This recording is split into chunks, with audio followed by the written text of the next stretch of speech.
For this video, we will be discussing the domain and range of rational functions. Okay, for the domain, the domain of a rational function f of x is equal to the numerator n of x divided by the denominator d of x is all the values of x that will not make the denominator equal to 0. Okay, so ang goal lang sa domain, dapat daw ang denominator natin na d of x ay hindi magiging 0. Okay, kasi kapag nag-0 yung denominator natin, magiging undefined yung function natin. Okay, so for example, we have here function of x is equal to 2 over x minus 3. Okay, remember, the domain of a rational function, dapat daw ay yung d of x natin ay hindi magiging 0. Okay, so para magawa natin yon, si x minus 3, kukunin natin si x minus 3 at i-equate natin sa 0. Okay, so ang ginagawa lang naman natin dito para ma-solve yung value ni x, okay, nililipat lang naman natin si yung mga katabi ni x sa kabilang side, okay, para ma-equate siya. Okay, pag nilipat natin, transpose natin yung negative 3 magiging positive 3. Okay?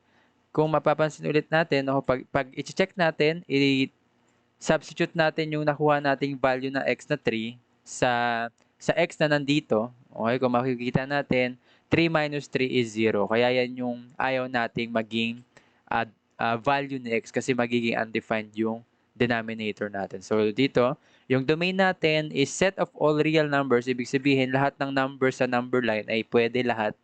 Okay? Except 3. Okay? Kasi kapag naging 3, yung x natin, magiging 0 yung denominator natin. So, kahit anong numbers pwede maliban sa 3. Okay? In solving the range of the function of this rational function, okay, si f of x is equal to 2 over x minus 3, ang gagawin lang naman natin, di ba, sabi natin yung f of x, pwede natin siyang i-rewrite as y. Okay, so ganun gagawin natin siyang y is equal to 2 over x minus 3. Okay, ang mahirap lang dito kay range, okay, pagpapalitin niyo yung mga x. Okay, lahat ng x gagawin mong y, tapos lahat ng y gagawin mong x. So ibig sabihin, itong x sa y na yan, pagpapalitin natin, magiging x equals 2 over y minus 3. Okay? So, ang ginagawa natin para mas maano natin yan, mas simplify, okay, pwedeng i-multiply natin both sides by y minus 3 or pwede rin tayo mag-cross multiplication. Okay, kaya magiging x times y minus 3 equals 2. Okay, kasi si x dito, 'di ba, may denominator siya na may 1 siya diyan na nakatago, 'di ba? Okay. So, kung kinross multiplication natin, x times y minus 3 tapos 2 times 1 yung nandito yung denominator niya. Okay, kaya maging x times y minus 3 equals 2. Okay, kapag ganyan, syempre we need to distribute the x. Okay, so x will be multiplicated to y and also to negative 3. Okay, kaya magiging x times y minus 3x. Okay, xy minus 3x is equal to 2. Okay? Okay, after that, syempre, ang goal natin is matira lang si x, no, sa kabilang side. Okay? Pero this time, dapat maging itsurang function na siya ulit. Okay? Paano magiging itsurang function? Kung mapapansin niyo dito, 'di ba? Ang ano natin dito, laging nauuna yung y. Okay? So, this time, ganun na rin yung gagawin natin. Dapat, si y na lang yung natitira dito sa kaliwang side. Okay, so ibig sabihin lahat ng x, ililipat natin sa kabila. So itong negative 3x, ililipat natin doon sa kabila. Okay, magiging xy is equal to 2 plus 3x. Okay, so for us to be able to cancel this x na nandito, okay, para makancel mo yung x dyan, divide both sides by x. Okay, kaya magiging cancelled na to x dito. Magiging y is equal to 2 plus 3x over x. Ayan. After that, after natin magawang ganito, okay, magawa natin ganito na parang function na siya ulit.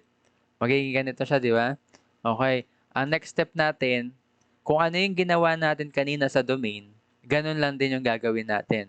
Okay, kung matatandaan ninyo yung ginawa lang natin, i-equate lang natin yung x o yung denominator sa 0. Okay, kasi ayaw natin ulit na maging 0 yung denominator natin. Kaya ang gagawin natin, si x, i-equate lang natin sa 0. Okay? Equate lang natin siya sa 0.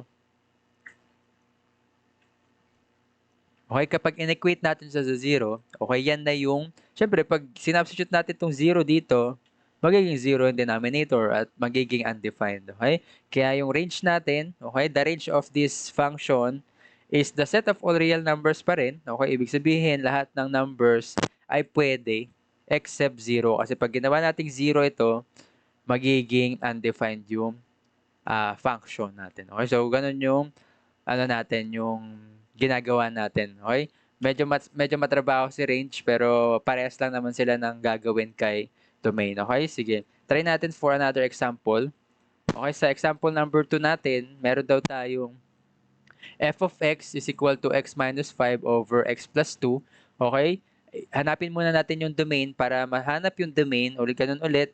Kailangan daw natin equate, okay, yung denominator natin sa 0. Okay, kaya gagawin natin, okay, x plus 2 is equal to 0. Okay, so lilipat mo lang ulit naman yung positive 2 sa kabila, magiging x is equal to negative 2. Okay, so yung domain natin for this one, okay, for this example is ganun pa rin, set of all real numbers except x is not equal to negative 2, except negative 2, okay? Set of all real numbers except negative 2. Kasi pag ginawa natin negative 2, okay, kapag ginawa natin negative 2, sinubstitute mo yung negative 2 dito, magiging negative 2 plus 2 and that will be 0, okay? Kapag nag-0 yung denominator natin, magiging undefined. Kaya yung domain natin, okay, set of all real numbers except negative 2, okay? For the range naman, okay, ganun ang gagawin ulit natin, i-rewrite natin tong function natin into y is equal to x minus 5 over x plus 2. Okay? The first step, okay, we need to interchange the y's and the x's, okay? So, yung lahat ng x dyan, lahat gagawin mong y, lahat ng y gagawin mong x, okay? Kaya magiging x is equal to y minus 5 over y plus 2. Okay, same, ano pa rin naman, same process. We need to divide both sides by y plus 2 or pwede tayong mag-cross multiplication. Kaya yung magiging, ano natin dyan, x times or multiplied by y plus 2 equals y minus 5. Okay? Next step, kailangan nating i-distribute si x kay y. Multiply mo kay y, multiply mo kay 2. Okay? X times y is xy plus x times 2 is 2x equals y minus 5. Okay? Katulad ng rule natin kanina, dapat ma-rewrite natin itong equation na to into function. Ibig sabihin, lahat ng nasa left side dapat ay y. Okay? So, lahat ng y ililipat natin sa kaliwa, lahat ng x ililipat natin sa kanan. Okay? So, this one, itatranspose natin si 2x sa kabila. Okay? Tapos si y ililipat natin sa kabila. Okay, sige. xy, okay, matitira sa kabila xy. Si positive y nilipat sa kabilang side, magiging negative y equals negative 5. Si positive 2x nilipat sa kabila, magiging negative 2x. Okay. Kung mapapansin natin, meron pang x dito. No? Meron pa siyang x. Okay, pero we need to segregate. O kailangan kasi dapat mahiwalay mo si y doon sa x na to. Okay, kung mapapansin ninyo, si xy minus y, meron silang common factors. Okay, anong common factors nila? Okay, ang common factors nila is y. Okay, so pwede nating ilabas si y, factor out natin si y, multiplied by x minus 1. Okay, kung mapapansin niyo, di ba? Y divided by xy is x, tapos y divided by y is negative 1. Okay, equals negative 5 minus 2x. Okay, syempre, gusto natin y lang yung nandito sa kabilang side, kaya we need to divide both sides by x minus 1. Okay, divide both sides by x minus 1. Maka-cancel yung x minus 1 dito. Ang matitira is y is equal to negative 5 minus 2x over x minus 1. Okay, nag-come up na tayo sa ganitong format. Naging function na siya ulit. Okay? Parang ginagawa natin dito sa domain, okay? Kailangan lang natin ma-equate yung negative 1 o yung x minus 1 to 0. Okay? Kaya magiging x minus 1, equate lang daw natin siya sa 0. Okay? Kapag nilipat natin sa kabila, si negative 1, magiging positive. Okay? So, uh, x is equal to 1. Okay, so basically, itong x is equal to 1 na to, ito yung value ni x na ayaw natin. Okay, kaya range natin, okay, ang range natin is set of all real numbers except 1. Okay, except 1. Ayaw natin na maging 1. Bakit ulit? Kasi kapag sinubstitute natin tong 1 na to dito sa denominator, magiging 1 minus 1 and 1 minus 1 will be equal to 0. So, 1 minus 1 magiging 0. Hindi na pwede kasi magiging undefined na yung function natin. Okay, so domain natin, madali lang yung domain natin, no? Kasi ang domain naman natin, gagawin mo lang, i-equate mo lang yung denominator sa 0, tapos kung ano yung lumabas na sagot, yun na yung magiging exemption. So, okay, yun yung hindi mo pwedeng maging value ng denominator. Okay, si range medyo matrabaho. Okay, ito yung part na to.